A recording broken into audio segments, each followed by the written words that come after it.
Are you fighting the good fight, or is life dragging you down? Today on City Corner, you'll meet a man who has turned tragedy into inspiration and works every day to help others be motivated to do the same. Today on City Corner, you'll meet Ben Newman, who is the author of Fight the Good Fight and Pocket Truths for Success, and he may just motivate you to change your life. That's coming up on City Corner.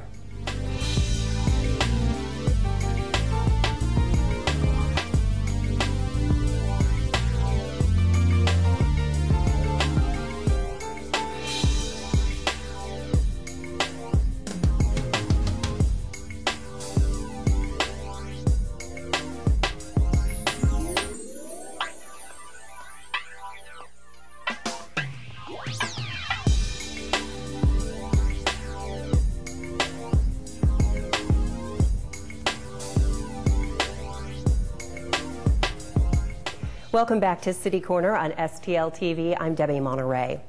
We live in a society where people have a tendency to blame others for things that are going wrong in their lives and to use tragedies as excuses for their failures. But maybe today is a day that you can start turning your life around. Our next guest has dedicated his life to making sure that we don't fall into the trap of seeing ourselves as victims. He's an author, a motivational speaker, and he's been recognized by St. Louis Magazine as a top wealth manager of the year. Ben Newman, thanks for joining us today on City Corner. Thanks for having me, Debbie. It's a pleasure to be here. Now, I have several of your books here. We have one that is Fight the Good Fight and Pocket Truths for Success. These are they're easy reads, but they're also extremely motivating and positive. And just talking to you, you are, without a doubt, a very positive, uplifting person. But reading the Fight the Good Fight, you have a tragic story that really you've turned into something very positive. You were a young boy when your mother died, and that's certainly a situation that changes a lot of people's lives and leaves a big hole in a child's life for a lifetime. So tell our viewers, if you could, briefly, how you turn that around into something very positive and life-changing. Well, most importantly, I think it's focusing on the fact that the books were written about you as the individual, the viewer, they as an individual. It's about their path to greatness and success for their lives, and understanding that, you know, I'm not unique. I'm not the only person who's ever faced an obstacle. We will all face obstacles at some point in time. What I learned from my mother when she was facing a deadly disease called amyloidosis was how you respond to your obstacles determines what the view will look like for your future. And I learned so many incredible things from my mother, and it was a blessing that she left behind a journal that gave me the ability to share her words of wisdom with others who are out there on their path to greatness, for their success, to overcome their adversities. I think it's probably safe to say that none of us leaves this world without experiencing some tragedies and some very hurtful things. Would you say our lives are shaped by the way we deal with those tragedies? Oh, absolutely. I think it was the great, philosopher Rocky Balboa that said it's not, it's not how hard you fall, it's your willingness to get back up. And your willingness to get back up and showing that courage and determination in yourself speaks to your heart. And oftentimes when you can speak to your heart, you put your head and your heart together, it's pretty amazing what you can do when you have the approach of, I can make it through any obstacle.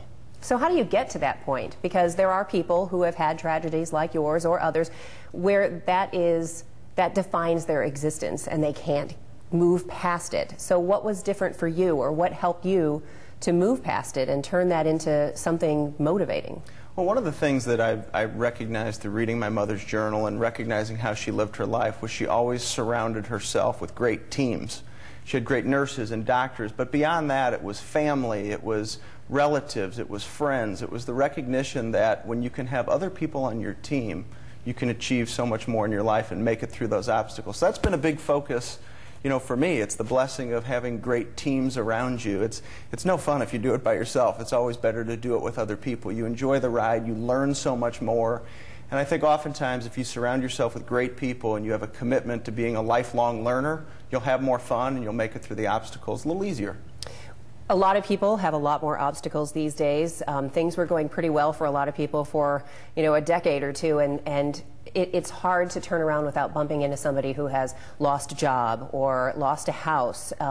For a lot of people, things are pretty bleak. So maybe now more than ever, we need to figure out how to move past what is a very difficult situation for people. And I think the most important thing there is to recognize, I think of a talk that I gave at a Fortune 500 company, and there was an intern at the company in particular, and he came up and had expressed that he really wanted to have a full-time job. There weren't any full-time jobs. He then went on to say that his father was currently unemployed and his mother was currently unemployed, and that's the world that we live in today. And he said, well, what can I do? And I think what we all can do is to say, rather than focusing on the problems, or we call it problem-centric thought, focus on the solutions. What can you do? Maybe it's being more active with resumes, more active with the activity of getting out there and being positive and searching to find that opportunity for you. It's out there, but we got to work a little harder these days. Definitely a little harder. Would you say that not only our lives are sort of defined by how we deal with tragedy, but the choices that we make? Because you see a lot of people who have made a series of bad choices and people who've made a series of good choices. So how do you get yourself into that place where you're making the right decisions and putting yourself on the right path? Well, you know, I certainly make mistakes in my choices all the time. I'm learning all the time, and that's where you go to great mentors and people who can help you. And you make one wrong choice doesn't mean you have to make a wrong choice in the future. It's your opportunity to learn from it. And I always like to ask myself the question, what can I do to improve based upon what I've just learned or the experience I just went through? So oftentimes it's asking yourself that question, what can I do to improve, which then will have an impact on the choices that you make going forward. Nobody's going to live a perfect life. The world is not perfect. So our choices might not always be perfect, but how we respond and the decisions we make in the future will have a big impact on, you know, what we do with others. Let's talk a little about attitude. A first impression, you only get one shot at it. And when you meet somebody who is frowning and looking unhappy, you know, nobody wants to hang around with that person. So how important would you say just that attitude that you carry around with you every day is in a person's success? It's incredibly important. You know, people want to be surrounded by positive energy. And it's all about you as an individual making that choice that no matter how tough the times are, you can put a smile on your face. A smile is one of the most simple things. You know, I love a good hug. You know, in interactions with friends, forget handshakes, give a hug. I mean, feel good, have energy. And think about the last time that you gave a friend a big hug. It makes you feel good, they feel good. And I think we really can choose to be positive through our smiles and our interaction and our conversations. It really is a daily choice. I think some people think it may be just a bumper sticker, you know, like random acts of kindness. Yeah. But I think if people do experiment with that on a daily basis, of just smiling at some stranger or just doing one nice thing, it does really have a ripple effect. Oh, it certainly does. I mean, it really is. It's a proven, you know, psychological transit that when you smile, you release serotonin in your brain. So when we started this interaction, you had a big smile at me. It caused me to smile back at you. So here, you release serotonin. You're feeling better. It causes me to smile, and then I'm feeling better about myself. That's a pretty easy thing that we can do every day, is just smile and have fun and laugh. And by the same token, does it work with frowning if I was sitting here scowling at you? Does that release anything? I would probably smile to get you to smile back. Let's talk about when you speak to groups, and you speak to a lot of groups around the country, what is one of the ways, because probably one of the things that stops a lot of people from succeeding is not really knowing where they're going. So is one of the first steps really figuring out, what do I want to do with my life? Where do I see myself? Because if you sort of just let the tide of life carry you along, you're not necessarily going to accomplish what you want, right? Yeah, I refer to it as the recognition of your why. You know, what is your why? What is your purpose? Why are you going through life doing the things that you're doing? And when you can identify your purpose, or what excites you and what motivates you, and you go out and chase those things that motivate you, and it's a purpose that's way bigger than you. That's what I always tell. Surrender to a purpose that's way bigger than you. It's going to give you energy and passion to go out and make a difference. But that's scary for a lot of people. You'll see people, if they have a job, and maybe they don't even like their job, but they're just there because they feel they can't leave it, they can't take that risk to maybe do something else that they'd really want to do. So what advice can you give to people to sort of break that cycle? Well, I think there's always going to be parts of your job description that you may not like. And I always help and I coach people to focus on having a passion for the process of what you do rather than focusing on the results. So if you are to focus on the things that make you passionate or you get excited about in your daily activities, I think it's going to help you get through some of those tough things that you don't enjoy as much in order to focus on really making a difference in just the process. So would you say that maybe you should try to change your current situation by seeing the positive in the job that you have that you may not like so much, or maybe take that, risk if you've always in the back of your mind thought, wow, I would love to try doing this, or I would love to, start a cupcake business or write a book or something like that. Should you take the leap or try to make your situation better? Well, I'd say in the tumultuous times that we're in, I remember having a conversation with a president of an architectural firm here last week. And I said, it's amazing. There's a tendency that people will complain, and he's talking about the complaining. And I thought to myself, where's the recognition and the appreciation for the fact that you have a job? And I'd say to wake up and give gratitude to the fact that you actually do have a job right now. Let's say it might not be the job for you for the next 15 or 20 years, but have appreciation that in this economy, you do have something that you can wake up and you can go to and give your all to. And if you give your all in that type of a situation, you never know what the future might look like. Well, what is the saying that happiness is wanting what you have and not having what you want? When we come back, we're going to talk a little bit more about some of the groups that you do talk to, some of the messages that you impart, and some of the famous people that you get to travel around with as well while you spread your positive message. It's Pocket Truths for Success, which is a very, very interesting read, and Fight the Good Fight, A Mother's Legacy Lives On. Our guest is Ben Newman, and when we come back on City Corner, we'll talk a little bit more about how to change your life.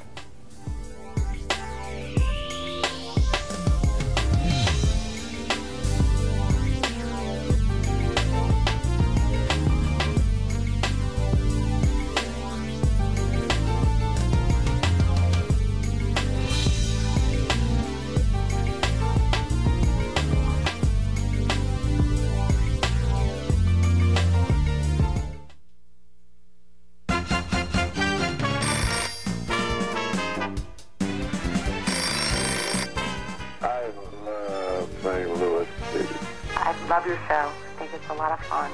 I love the show. I watch the show every night. You have great guests on there. I enjoy watching the best of the STL. I love the show, and I love to watch it all the time. Thank you very much. I just recently started watching the program, and so far I have really enjoyed it. It's wonderful what you do with the kids or anything, and putting St. Louis on the map. Hi, I really like your show. Hi, I love your show. I watch it every day, every time you come on. I love your show. Hey, what's up, y'all? This is Eddie Entertainer, and you're watching the new STL TV. That's right, boy. Yeah. So, do you have any questions? What is your soup of the day? Oh, how's that cooked? Is it grilled? Can I have it steamed? So, what do you recommend?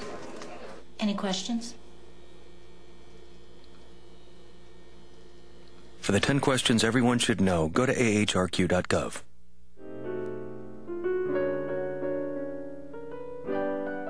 Keep watching STL TV. Experience St. Louis. Folks, why won't we go to the doctor? My uncle called, speech all slurred, complaining his arms numb. He called everyone. He even called my daughter Tiara, because, she's got a year of nursing. Everyone thinks he needs to go to the doctor, including me. So he said, well, will you take me? I'm like, I'm on the road. He goes, I'll wait. Stroke's no joke. If you or someone you love have symptoms of stroke, don't wait. It may be too late. Dial 911. Time loss is brain loss. No, what'd she say? She said whatever. No, she says that all the time. What's that? Hello? I'm on the phone. Mom, I'm on the phone! Hello? I'm on the phone. Who's this? It's me. I'm on the phone. Mom. Oh, you were on the phone. All right. Sorry. Anyway. Who are you talking to? Kelly? Mom. All right. You don't have to be perfect to be a perfect parent. There are thousands of teens in foster care who would love to put up with you.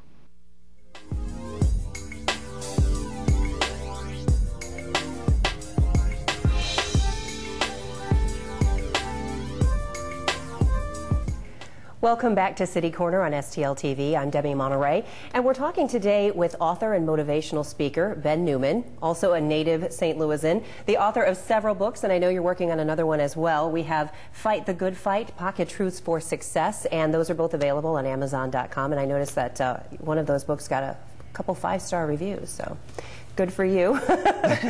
During the break, we were talking Those about... are better than 1-star reviews, yes, right? definitely. Good. We were talking during the break between the two of us about how much we both love St. Louis, and you know, you travel around the country, you do events and motivational speeches all over the place, and I said, would you, do you plan to leave St. Louis? And you said, no, you love it. And so we started to talk a little bit about how some native St. Louisans have such a, unfortunately, negative opinion of the city that we love. What is that, do you think, about negativity? Well, I think it's not necessarily St. Louis or the people in St. Louis. It could be any city, but I think it's natural.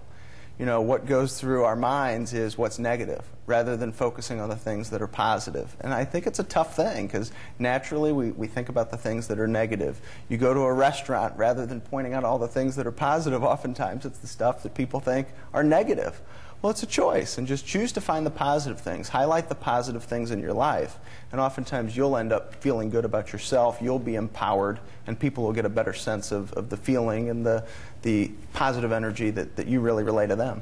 You know, that is true, too. Being in the news business, I can attest that people will say that they want good news, but it's always the bad news that they remember. Mm-hmm. So that is difficult. And oftentimes it's the bad news that's highlighted, you know, that they can't put it up quick enough how many points the Dow lost. Oh, right. And the feeding frenzy. Absolutely, absolutely. You know, it's easier to talk about those things than it is to talk about the gains.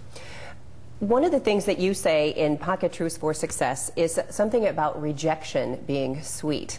Now, most of us, aside from the fear of getting up and speaking in front of a group of people, I think rejection is way up there on one of the things that we fear the most. So why is rejection sweet? Well, I think rejection is oftentimes an opportunity to grow. And if you take a sales professional, if a sales professional is willing to go out and hear the no's and learn from them, then you're going to be there for the yeses. It's the people who quit because they hear no that never have the recognition of what the yes meant, or what that positive event is going to look like or feel like or taste like in their life. So oftentimes it's take the rejection, learn from it, grow from it, make change, because something positive will happen. And sometimes people don't even try out of that fear of rejection. I mean, they don't even make that first attempt to be rejected. So how do you motivate somebody out of that place of just being so fearful of it? That's where I think it comes to identifying your why. You know, what do you as an individual really love? What would get you excited? And if you go in pursuing, it could be things you like that are, you know, fun to do during the day. It could be working out. It could be your job. Whatever it is, if you go out and identify the reasons why or the purpose or your passions in life, you're going to have more fun and you'll feel more positive about your future. It never hurts to ask. That's what I'm always telling my 7-year-old. Just ask. Never hurts to ask. Worst thing they'll say is no. And then so what? Then you know. Let's talk a little bit about some of the speaking engagements you do. You do some boot camps, which are pretty hardcore. You just did one in Las Vegas, and I know somehow Aeneas Williams is involved, who's you know, of course, a wonderful St. Louis Ram favorite and one of my favorite people. He's very positive, so I guess it's no surprise that somehow the two of you would have hooked up. Yeah, Aeneas is just an incredible champion, and what he's done off the field is just truly remarkable. You know, he's one of those individuals who really has a commitment to the service of others and making a difference in people's lives, and he's just having a big impact all over the country.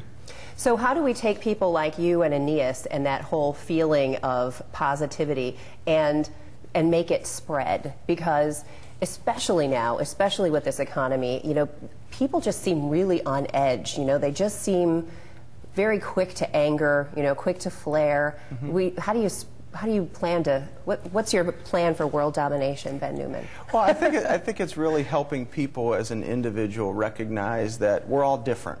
You know, from our DNA to the way that we think to what our goals are going to be, we're all different. So you have to identify what you want your bridge or your path to greatness to look like.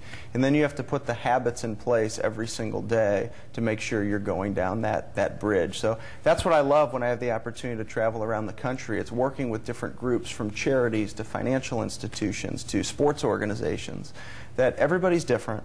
and it's helping that individual you find what you're passionate about so that you can go and be successful in your life.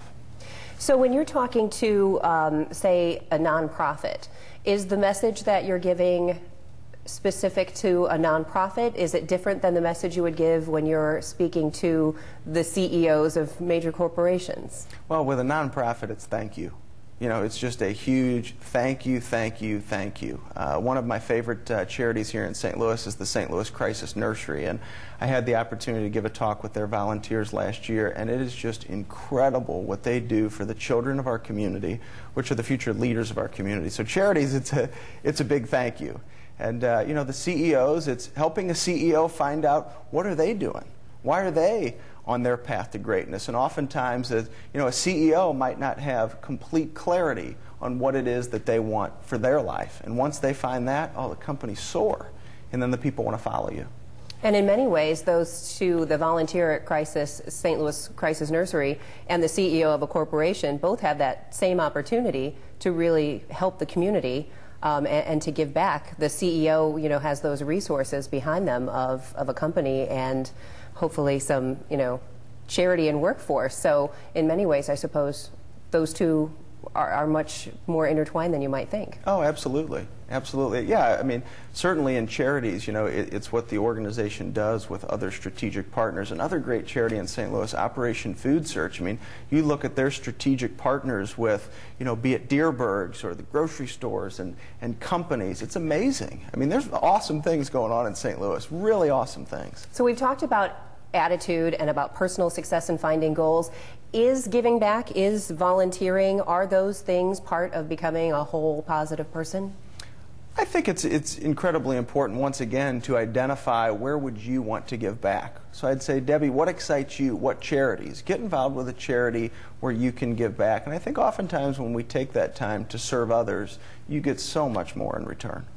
So for folks who are watching this on STL TV and they're interested in maybe having you speak to their group or wondering where they could see you speak, what's the best advice you could give them on that? Do you do a lot of speeches here, or is it mostly around the country? Yeah, absolutely. I mean, we have events all over. I'll be in Dallas tomorrow, and you know, the rest of the year we'll be all over the country. Another event in Las Vegas. There's an event in the Lake of the Ozarks at Cincinnati. We'll be all over the country. But really the most important thing is get onto bennewman.net, which is the website, and I'm constantly trying to put out positive information, whether it's a positive saying, a positive phrase, an article that I've read that's had a big impact on me, constantly trying to share that positive information, because these are tumultuous times that are going on in American history, and I think it's important that we in this environment are just constantly sharing positive thoughts for other people. Yes, and not the negative ones. There's plenty of that out there. And on bennewman.net, you know, become a friend on Facebook and Twitter and all the social media that can be so fun. But that's where, you know, it may not be me, it could be another speaker, but go out and find somebody that engages you, that gets you excited so you can choose to be positive every day. Now, to be a success, obviously there's a lot of, it's not just attitude, it's hard work to back up that attitude. Do you worry at all with young people today growing up watching these reality shows that just basically make people who act like idiots rich, you know, and they're really not working very hard, they're just being silly? Do you worry at all that maybe the message that young people are getting is it's better to be, you know, to be showy than to back it up with some real goals and hard work? You know, it's funny that you say that. I actually tweeted that this morning. I said it's important. It's actually out of Pocket Truths for Success to be the plow horse, not the show horse. And I think there's lots of mixed signals that are sent over the airwaves on TV today. And I kind of recognize my wife and she's such an incredible support for me. Amy's amazing in my life. And, you know, we've gone back to reading more, right? Reading books and reading magazines. It's not that important to know what's going on with the Kardashians. Right. You know, it's more important to know what we can do to be great parents and be great leaders in the community and around the country. And certainly, you don't want children growing up thinking that everything should be easy, because life is not easy, is it? No, life can be very, very challenging. And like I said, my story's not unique. And we'll all face obstacles. I'm sure there'll be other obstacles that I'll face in my life. And, you know, one of the most important lessons my mother taught me as she battled amyloidosis was that it's not how long you live, it's how you choose to live your life.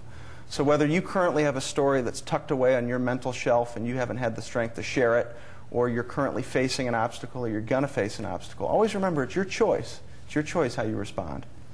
Do you think it's helpful for people to think about what sort of legacy they will leave behind? You know, if you were to be, if you were gone today, what would people say about you when you left? Would they, you know, say that you made a positive contribution, or would they say, who? Legacy is incredibly important. Incredibly important. I encourage a lot of audiences to write down what you want your legacy statement to be, exactly what you just articulated. What are people going to remember? And you surrender to that why or purpose that's bigger than you, and leave an imprint on society. My mother did that through her words and how she lived her life. Now, real quickly before we wrap up, I know you're working on another book. What is the focus of this next one? The next book is going to be having really a lot of fun in writing the book. It's more of a fable. It's a modern-day fable about individuals' personal and professional greatness, and it's a story of a 40-year-old gentleman named Pierce Edwards who gets a little sidetracked where he is in his life and goes on a journey and learns 4 very, very valuable lessons of life to really help him understand what his purpose and his passion for life is. All right, terrific. Well, some really great advice today, and I hope that everyone today, when they turn off the TV, they'll think of maybe one positive thing, spread that along, and watch the If everybody does one. Just one, and then, you know, tomorrow you can do 2. And go from there. Ben, thanks for the time today. We appreciate it. Debbie, thanks for having me on the show. That is all the time we have for City Corner today on STL TV. Ben Newman, our guest, St. Louisan motivational speaker and author. His books are available on Amazon.com. Fight the Good Fight, Pocket Truths for Success, and a third one on the way, so make sure to be checking for that. You can also get more information at bennewman.net, and you can find out where he'll be sometime in your neighborhood. In the meantime, keep thinking positive thoughts, and thank you for watching City Corner on STL TV.